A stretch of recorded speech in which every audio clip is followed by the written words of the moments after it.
morning, class 8. So welcome to our 15th class. Today we will be starting the next chapter, that is the third physics chapter of our syllabus, which is the 13th chapter of your NCERT science book. The name of the chapter is sound. As you can see, it is written on the board. Yes, the definition of sound is written on the board, but at first I'd like to read the first section given in our book. Then I will come to the customized or the scientific definition of the sound. So, how do you come to know that a period is over in our school?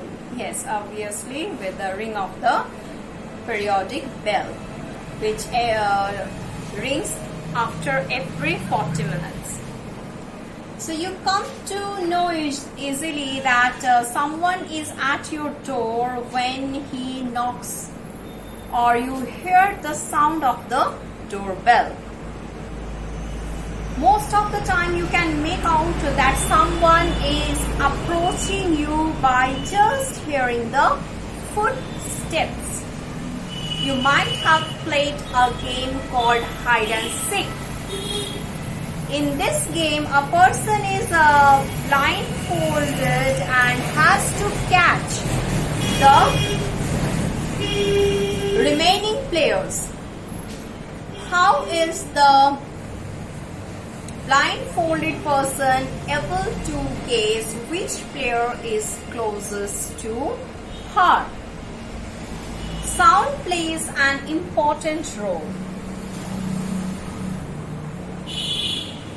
So, in that left side section, those are all the examples where we take the help of the sound to come to any conclusion. So that's why sound plays an important role in our life. It helps us to communicate. So if I mute the sound of my video, then you won't be able to understand what I am saying. So sound plays an important role. It helps us to communicate with one another. We hear a variety of sounds in our surroundings. Some sounds create disturbance in our mind, and some sounds are very soothing, which helps us to calm down, which helps us to meditate, which helps us to relax. There are so many types of sounds.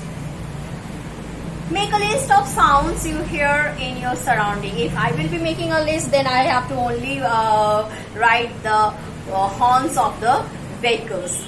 That is the sound what I hear every day.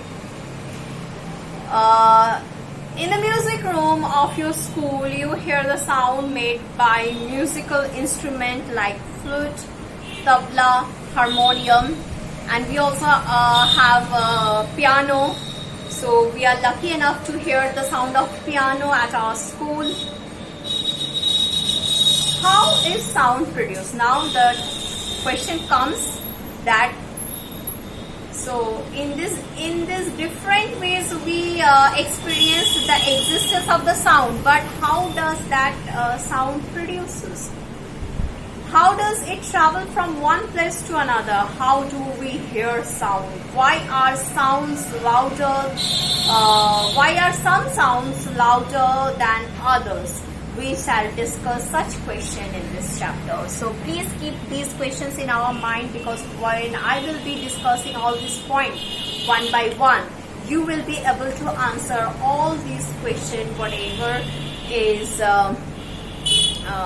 written in the first page of this sound chapter.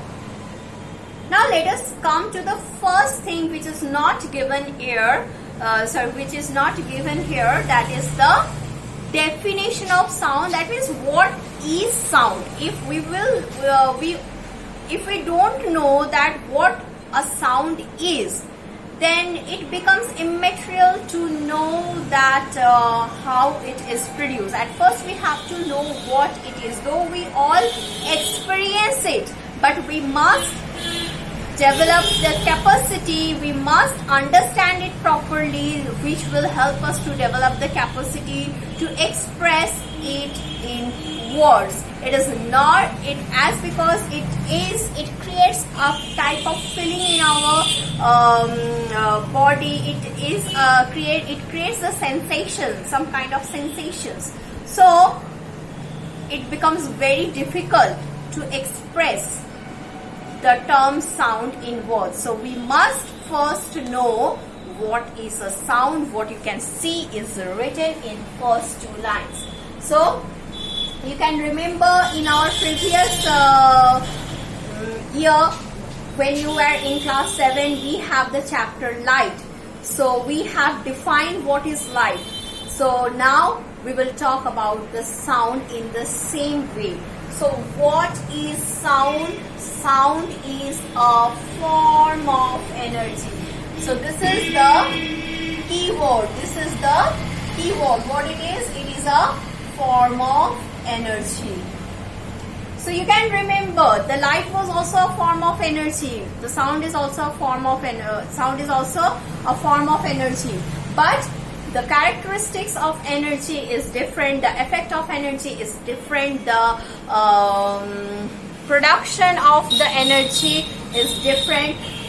The propagation of the energy is different. So I will come to all these different points one by one. But first thing, what you will be writing, what is a sound, or what will come to your mind when you will hear the sound, that it is nothing but a form of energy. So sound is a form of energy which creates sensation. So you have to keep it in your mind that light, that also creates sensation, but that creates the sensation to our eyes. But here you will see that the sound creates sensation in the ears of living organism. Now you must be thinking that why I have written the living organisms in place of directly writing the humans, because the answer is in the next paragraph. So I will come to that. But for now, what are the essential things you must keep in your mind? That is, light is a form of energy which creates sensation in the ears of living organisms. Now, what was the first question given in the book? The first question given in the book is how is sound produced? So the answer is any vibrating object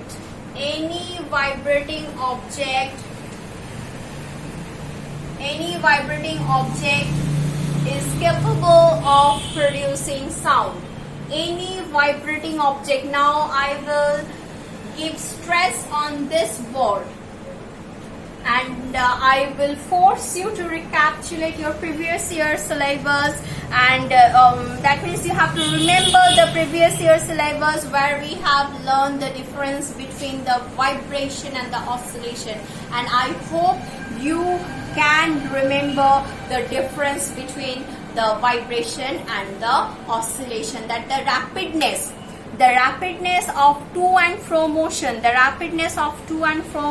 if the rapidness is high, then it is considered as a vibration, and if its rapidness is quite low, then it is called as oscillation. So here in sound, you will never going to use the word oscillating object.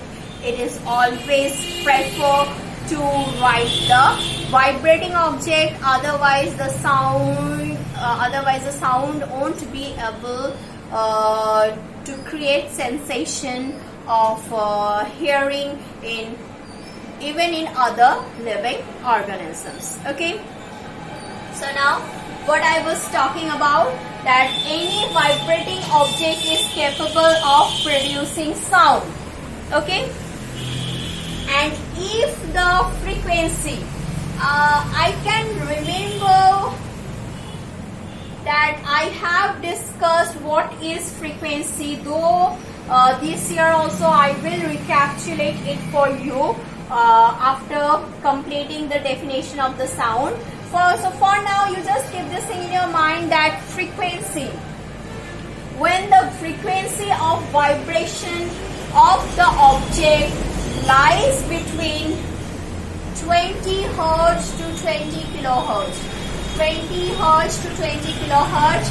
20 kilohertz means how much? That is 20,000 hertz. 20,000. These three zeros can be written with small k. So as you write 2000, the year 2000 as 2k. Okay. So if the frequency of the vibration of the object, or if the frequency of the vibrating object lies between 20 hertz to 20 kilohertz, then it is audible to human. Then it is audible to human. So it is not like that if nothing is audible to human, that doesn't mean that there is no sound. Whenever an object vibrates, it creates sound, and if the frequency of vibration lies between 20 hertz to 20 kilohertz, then only the human can hear the sound. That also not every human. If you are talking about the elderly person, then their hearing range, this is called the hearing range. So their hearing range becomes short. So if their hearing range becomes short means what? Their lower limit also it also increases, and the upper limit also decreases. So the hearing range becomes short for the elderly person. So the elderly human beings, they won't be able to hear neither 20 hertz sound nor the 20 kilohertz sound clearly. So an average grown-up person with a healthy human body, they can only be able to hear this complete range. So what I was telling, that if the frequency of the vibration lies between this range, then the human can hear the sound. But if the frequency is either below this range or above this range, then also the sound produces, but it is not audible to human being. They may be audible to different other organisms. I will talk about those things also. But for now, when I am discussing about the definition of the sound, I will restrict my discussion only in the definition. When after completing this, when I will be discussing, I will be explaining the different things. Then I will come to different various small points. Okay. So what I was telling you, if the frequency of the vibration of the object lies between 20 hertz to 20 kilohertz, then it is audible to human. And what happens to the sound? To the sound with frequency below 20 hertz, that means below 20 hertz, the sound is known as infrasonic. This whole term is made of two words. One is sonic and one is inferior. So from that it is coming, as because it is not audible to human being and it is below the range. So the infra word is attached to the sonic. The sonic word is coming from the sonorous. The sonorous word itself related to the sound.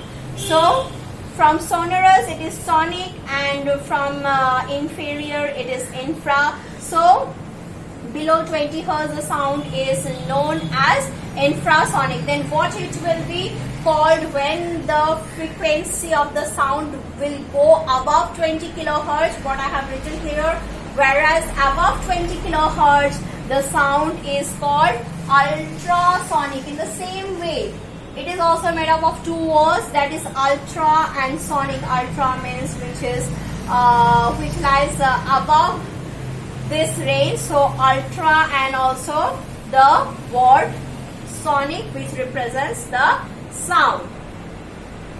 So once again, if I will be repeating this section, that any vibrating object is capable of producing sound, and if the frequency of the vibrating object lies between 20 hertz to 20 kilohertz, that is the 20,000 hertz, where hertz is actually the unit of frequency. I will come to each and everything after completing this discussion. then it is audible to human. Below 20 Hz, the sound is known as infrasonic, whereas above 20 kHz, the sound is called ultrasonic. Unlike light, so in our previous year we have discussed about light, and we found that light does not need any medium for its propagation, but here we will evident through one experiment, or you can evident that thing with many other experiments, that the sound will require medium for propagation. So unlike light, sound needs medium for propagation. So that's why when you are in some other planet or even in moon, that means in outer space, you need devices to propagate your to do the communication, because over there for the propagation of sound no medium is present, and thus the sound is incapable of propagating from one place to the other. So this is what about the definition of the sound. So here in the first page you can see there are different instruments. They have given the pictures of different instruments which generally produces sound. Now you can easily identify that the harmonium, the tabla, in the tabla, which portion of the tabla vibrates to produce the sound? Yes, the membrane. The membrane fixed over the tabla, you hit the membrane vibrates and it produces sound. For the sitar, actually you pluck the string of the sitar and you make it vibrate, then the string of the sitar vibrates and produces sound. For the harmonium, it is not visible from because it is covered, but inside it there are strings and column of airs which helps to produce the sound. In the flute, when you blow air, the air column vibrates and it produces sound. So in all these things you can see that any kind of vibration will produce the sound. Okay. So you can see in 13.1, sound is produced by a vibrating body. What I have discussed, or what we have learned just now, it is written over there in the next page, that is page number 160, that sound is produced by a vibrating object. So you can do it at your home also. You can stretch a rubber band and you can pluck the rubber band. You can plug the stretched rubber band, and when you will bring the vibrating rubber band strand of the rubber band near to your ear, you will be able to hear the sound. As because its frequency of vibration is very low, so you need to focus on it to hear the sound, or you have to bring the source, that is the vibrating strand of the rubber band, very close to your ear, then only it will be audible to you. So here in the next page you can in table 13.1 you can list other than veena, tabla and flute many other instruments, and you can write down that what are the vibrating part of those instruments which produces sound. So this is the activity you can perform on for your own curiosity. So you can see here in the figure, when in activity 13.1, when the boy is hitting the frying pan, the lower surface of the frying pan with one wooden stick, he is able to produce the sound, because with the heat of the wooden stick, the lower surface of the frying pan, it starts vibrate, it vibrates and it thus creates a sound. Then in the next, in activity 2, yes, what I have told you to stretch the rubber band with your hand, the same thing is done with the help of a pencil box and 2 pencils. With the help of that, experimental setup, you can easily pluck the rubber band to produce the sound, as because you are setting the stretched rubber band in vibrating condition. So, and even in the next activity, that is in activity 13.3, you can see that when you are striking the plate, striking the steel plate with the steel spoon, you are able to vibrate the steel plate, which is producing the sound. With the help of this thing, one instrument comes to my mind when where we have different size katoris filled with different amount of water, and with the help of two sticks, you can create different amounts of different types of sound over there, and that musical instrument is known as the jal tarang. So in jal tarang, the water column vibrates and produces such a interesting and soothing sound. So after this, it is written that many of you might have seen the manjira, the ghatam, and the noot, and the kartal. So these instruments are commonly used in many parts of our countries, though these are not the mainstream. Even in the iktara, you can see in the figure 13.5, the figure of iktara is given in activity 13.4. Also there is one string which is made to vibrate to produce the sound.